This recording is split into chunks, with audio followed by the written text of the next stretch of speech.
السلام عليكم. سمعتوا اخر خبر ولا مش بقول لكم انا؟ خلوا صاحبنا وصديقنا شاعر الاموات هو يقول لكم. تفضل. سمعتوا اخر خبر؟ سمعتوا اخر خبر؟ انا اقول لكم اياه. الجماعه اقول لكم شتوني اسرح ابصم بصمه عين واذن وحنقره وراس ورقد. وين؟ بير احمد. ابصم مع من؟ ابصم مع الاعداء. اني اكون واحد من ضمن قواتهم. اني اكون واحد من ضمن جنودهم الذين ماذا؟ الذين قصفوا قواتنا. اقول لهم طز فيكم برواتبكم. لن تستطيعوا ابتزازنا بقوت اولادنا. ما سويتوش الرياض. ما نبيتوش دعوه الرياض دي معروض لي بها ملايين. عاد ناشر لك بير احمد.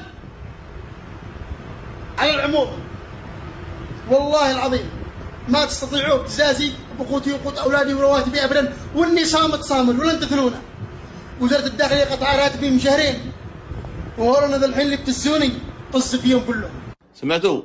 انهم طلبوا منه بصمه عين واذن وحنجره ويد وخشم ولسان وشنب.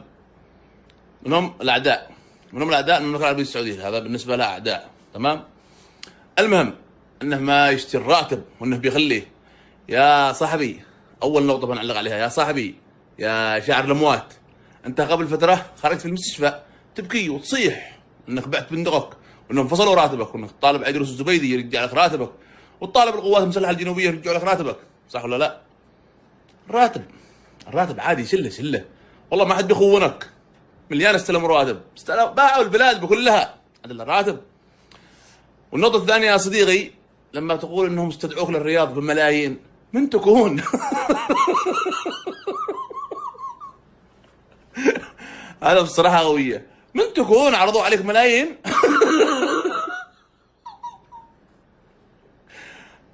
والله ما داري ايش قول.